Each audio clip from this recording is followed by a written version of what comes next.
O coração de Guapi bate forte nos seus tesouros, sejam eles culturais, naturais ou imateriais.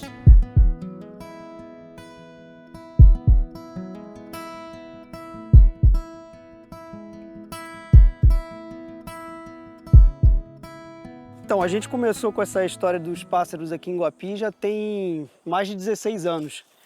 Na verdade, a casa onde eu moro hoje é a casa onde moravam meus avós. Então a gente começou por curiosidade mesmo, né? Sempre gostamos de bichos em geral, de natureza. E aí um belo dia a gente pegou um equipamento fotográfico, que era uma câmera antiga de vídeo, né? Aquelas fitas mini DV, e começamos a filmar os pássaros que a gente encontrava ao redor. E daí foi para nunca mais parar. Na época a gente fez, isso era 2007, em 2008 a gente fez um site, um website chamado Avifauna Guapi. E nesse site a gente publicava os vídeos que a gente conseguia fazer, né, dos pássaros, as filmagens. E isso atraiu a atenção de outras pessoas, né, que já faziam isso no Rio, que eram observadores de aves mais antigos. E a gente começou a fazer muitos contatos, as pessoas começaram a procurar a gente para vir passarinhar aqui em Guapimirim. Então a gente pode dizer que a gente foi pioneiro assim, nessa questão da observação de aves focado em Guapimirim especificamente. Então, né, já se foram aí 16 anos nessa brincadeira. E a gente continua fazendo, né, cada vez aprendendo mais, indo a campo sempre que dá e fazendo um levantamento quase que voluntário aqui das aves da região, né, que nós somos simplesmente apaixonados por Guapi. Então, o nosso principal objetivo aqui com as passarinhadas aqui em Guapi, além de ter virado um trabalho, né, para a gente recebe turistas do Brasil e de várias regiões do mundo para vir passarinhar aqui, mas um dos nossos principais objetivos é justamente fazer o levantamento constante das aves aqui, né? Entender quando elas chegam, quando elas migram, enfim, né? O que a gente tem para descobrir ainda aqui. A gente já conseguiu catalogar mais de 450 espécies de aves aqui em Guapimirim, mas com certeza tem mais bichos novos para achar aí, né? Mais espécies novas de aves para encontrar. Foi nessa cidade que foi redescoberta uma espécie que ela estava desaparecida há mais de 100 anos, que é o tietê de coroa, né, ou Calyptura cristata. Essa ave, ela é uma ave muito misteriosa até hoje, porque depois dessa aparição em 1996, ninguém mais conseguiu encontrar novamente. Então, observadores do mundo inteiro vêm para cá, para essa região, não só em Guapimirim, para tentar reencontrar essa espécie. Chegou, acho que um gaturamo ali na copa.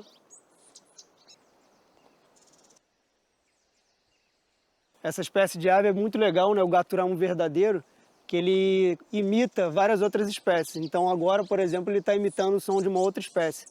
Então o canto dele é capaz de reproduzir a vocalização, às vezes, de 20 ou mais espécies de aves no mesmo canto. A gente consegue, através da parabólica, não apenas focar mais no pássaro, né, que está sendo gravado, como ele também amplifica o som da ave que está cantando. Ele foi desenvolvido pelo meu irmão, pelo Gabriel Melo. É um equipamento que no Brasil não se tinha, né? Ninguém produzia esse tipo de equipamento. Ele é feito especificamente para captar sons de pássaros. Eu consigo pegar uma boa gravação sonora.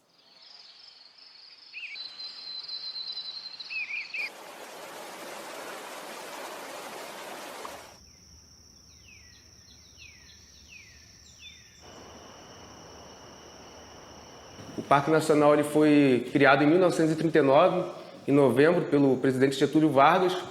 E esse é o terceiro parque mais antigo do Brasil. Aqui, essa sede é uma sede voltada mais para a cachoeira, né? Fica dentro da Mata Atlântica. E aqui nós estamos dentro da casa do Von Mart.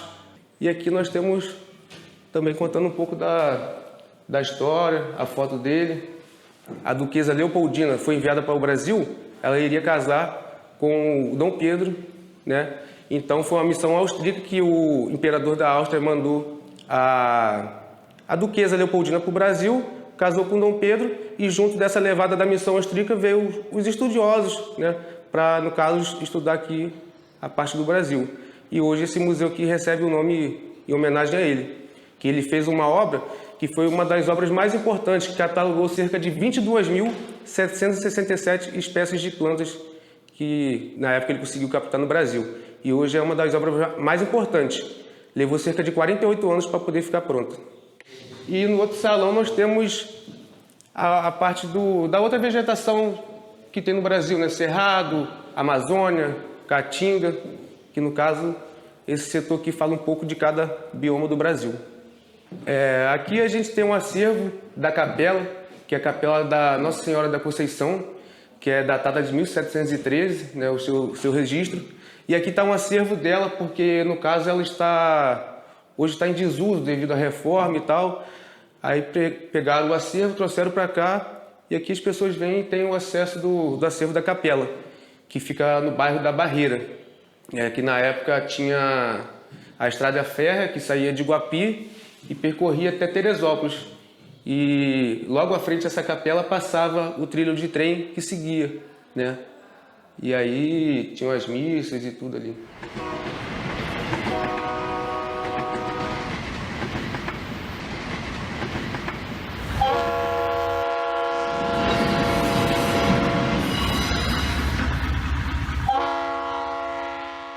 Olha, eu aqui, dentro de um vagão, quem diria, né? Nem pensei nisso. Até algum tempo atrás eu não pensava nisso. Mas vocês sabem, a história de Guapimirim se confunde com a ferrovia. A ferrovia chegou aqui um pouco antes de 1896, mas esse trecho até Guapimirim foi inaugurado em 1896.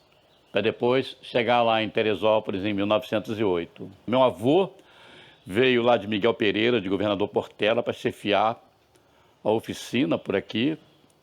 Depois o meu pai se tornou ferroviário também. Viemos morar aqui no pátio da ferrovia em 1952, eu tinha 7 para 8 anos. Foi meu primeiro emprego, sabe? Na minha casa tinha muita goiaba, muita banana, e eu catava goiaba e banana para vender no trem, né? A vida de Guapimirim girava em torno da ferrovia. Dia de domingo, o pessoal vinha para cá passear, para ver as pessoas que chegavam, as pessoas que passavam, as pessoas que vinham de Teresópolis, e eu também, só que eu vinha profissionalmente, né? Vender goiaba, vender banana, era a minha vida. E de muita gente que girava em torno do trem. E depois a ferrovia foi até 1958. Em 1958 começou a construção da BR-116, né? E a BR-116 foi construída num patamar superior ao da ferrovia, e por conta disso a ferrovia acabou sendo desativada. Mas o Guapimirim tem uma história até hoje com ferroviários. Me contaram uma história que eu nem atinei para isso, né? Que os ferroviários que moravam aqui no pátio, todos eles começavam com a letra A, aliás. Então eu vou citar alguns deles. Antônio Dias Guerra, Alberico Macedo, Alberto de Almeida, Alberto Laurindo de Azeredo. Interessante isso, né? Coincidência. E depois também eu estava me lembrando de uma história que aconteceu aqui na ferrovia, que foi o nascimento do Holiday Club. Havia uma caixa d'água logo abaixo aqui da estação ferroviária, nutria as locomotivas que vinham do Rio, as locomotivas a vapor, as grandes, né? Eu me lembro que era um domingo à tarde, chovia, e estávamos ali alguns jovens, né? Meninos e meninas, realmente éramos amigos, não tinha nada de outro lance. Aí, uma boa parte desses jovens estudavam fora, ficavam fora de Guapimirim, só vinham na época de férias. Aí nasceu a ideia de Holiday Club, clube de férias.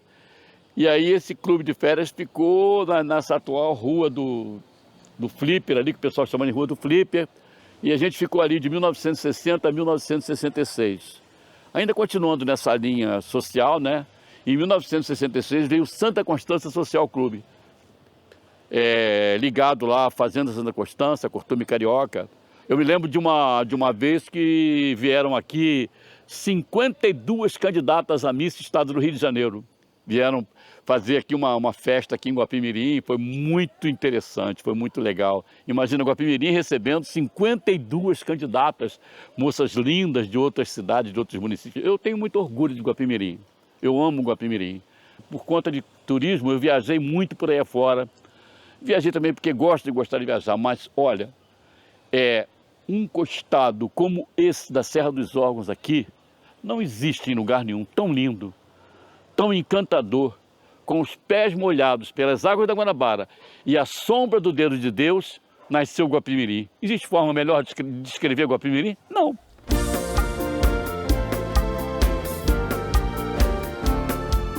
No último episódio, vamos conectar passado e presente, assegurando que o coração de Guapimirim continue a pulsar vibrante para as novas gerações.